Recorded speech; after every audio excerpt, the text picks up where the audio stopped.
میرے بھائیوں، عقیدے کا ایک مسئلہ سمجھ کے جاؤ. آج عقیدے کا ایک مسئلہ سمجھ لو. یہ جو جن، انسان، گائے، بھینس، بکری، درخت، پودے، چاند، ستارے، زمین، آسمان، جتنی اللہ کی مخلوقات ہے نا، جتنی، اور سمجھاتا بھی ویسے ہوں جیسے روایات کے اندر آتا ہے. حضرت موسیٰ کو اللہ نے کہا، سمجھنا چاہتا ہے لا تأخذہ سنۃ ولا نوم، کہ اللہ کو اونگ بھی کیوں نہیں آتی. سمجھنا چاہتا ہے، جی سمجھنا چاہتا ہوں. یہ دو برتن پکڑ کے کھڑا ہو جا، عام فہم زبان میں دو بوتلیں پکڑ لے، دو گلاس پکڑ لے، دو جگ پکڑ لے، کھڑا ہو جا. موسیٰ کھڑے ہو گئے. ایک لمحہ ایسا آیا، اونگ آئی، ہاتھ سے دونوں برتن گر گئے. اللہ مجھے اور آپ کو کیا سمجھا رہا ہے آیت الکرسی میں؟ اس کو نیند آنا تو دور کی بات ہے، اونگ بھی نہیں آتی. وجہ یہ زمین کے اندر جتنی مخلوقات ہیں، اللہ کو کیا سمجھا ہم نے؟ انسان ہی نہیں، چرند پرند، یہ ستارے، یہ فضا، یہ آسمان، یہ پھل، یہ پودے، دنیا کے اندر جتنی بھی مخلوقات ہیں، اگر اللہ ایک سیکنڈ کے ہزارویں حصے میں بھی ان سے غافل ہو جائے، ساری مخلوق تباہ ہو جائے. کیوں؟ اللہ کی نظر رحمت، اللہ کی توجہ، اللہ کی اس قدرت کی وجہ سے ساری مخلوقات قائم ہیں. ایک سیکنڈ کا ہزارواں حصہ اللہ ان سے غافل ہو جائے، زمین آسمان آپس میں مل جائیں، سورج چاند ستارے گر جائیں، جتنی مخلوقات ہیں، میں اور آپ، ایک سیکنڈ کا ہزارواں حصہ اللہ ہمارے اوپر سے توجہ ہٹا دے، سانس دوسرا نہیں آ سکتا.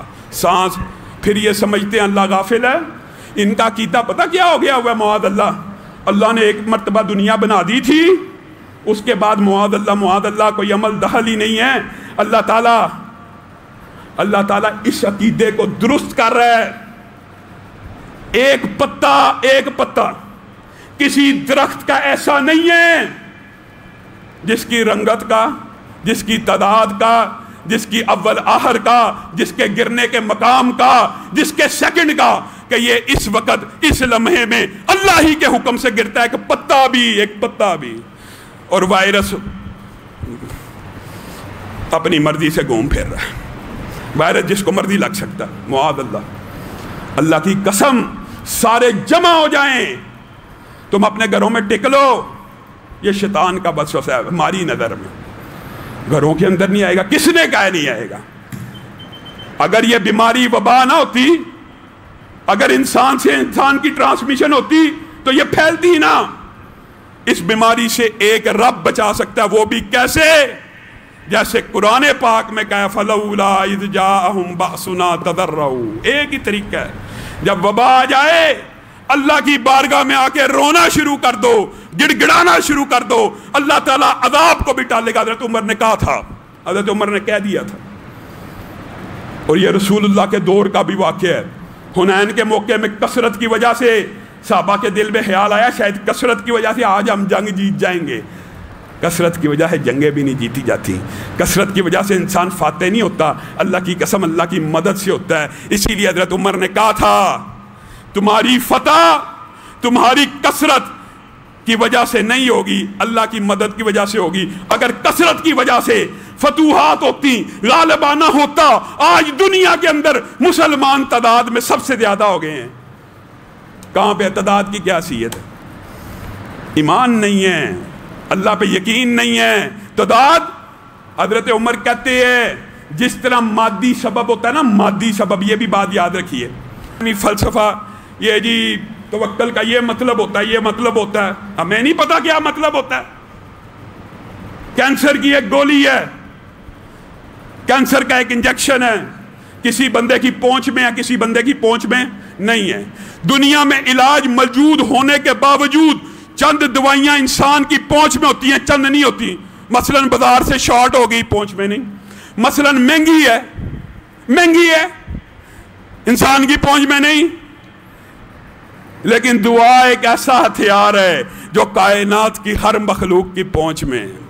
اور حضرت عمر نے اسی لیے کہا تھا جس طرح مادی اسباب ہے نا، مادی، یہ دعا بھی ان اسباب میں سب سے آگے ہے. کیونکہ نبی کی حدیث ہے تقدیر کے آگے بھی گزر جانے والی چیز اگر کوئی ہے تو دعا ہے. پھیلائیے ہاتھ. تقدیر ٹال دینے والی چیز کون سی ہے؟ دعا ہے. حضرت عمر اپنے صحابہ کی ایسی ٹریننگ کر رہے ہیں کہ دعا پہلے کیا کرو. لشکر نبی کریم کا بھی یہ طریقہ کار ہے.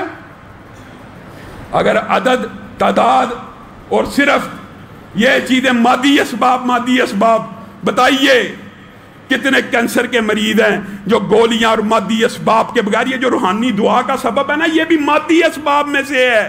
جیسے دانے کو زمین میں ڈالو، پانی دو، پودے کا نکلنا تقدیر میں لکھا ہے، اسی طرح دعا کے لیے ہاتھ اٹھا لو، مصیبت کا ٹلنا یہ بھی تقدیر میں ہے، یہ بھی اسباب میں سے ہے. حضرت عمر نے یہ کہا تھا میں یہ نہیں دیکھتا کہ میری دعا قبول ہوتی ہے کہ نہیں، میں یہ دیکھتا ہوں اللہ نے مجھے توفیق دی ہے کہ نہیں. اگر اللہ دعا کی توفیق دے گا تو ضروری ہے اس کو قبول بھی کرے. قتیبہ بن مسلم جنگ کے لیے کھڑے ہیں. کتنی تعداد ہے؟ 1,00,000. اتنے بڑے لشکر ہوا کرتے تھے. 1,00,000 جنگ شروع کیوں نہیں کرتے؟ محمد بن واسع کی تلاش ہے. محمد بن واسع کیوں ڈھونڈ رہے ہیں؟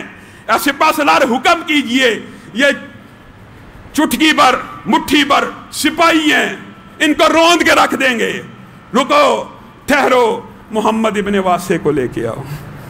کیا کرنا چاہتے ہیں؟ اس سے دعا کروانا چاہتا ہوں کہ اللہ فتح دے دے.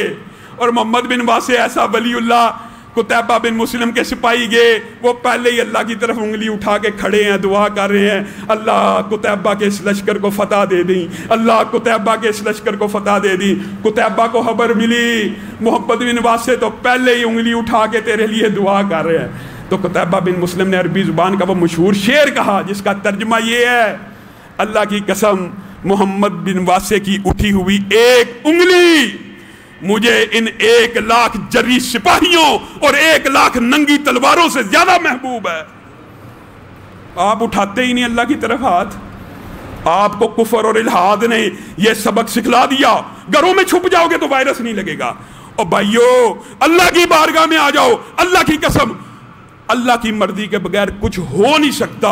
وہ رب جس کی ایک لمحے کی نظر عنایت بندوں سے ختم ہو جائے تو دنیا کے اندر کوئی بندہ زندہ نہ رہے. آپ کو کس نے دھوکے میں ڈال دی؟ اللہ تعالیٰ جو کہا گیا، جو سنا گیا، اس کو سمجھنے کی. قم للصلاة إذا المؤذن كبارا أقبل لربك مسرعا متطهرا.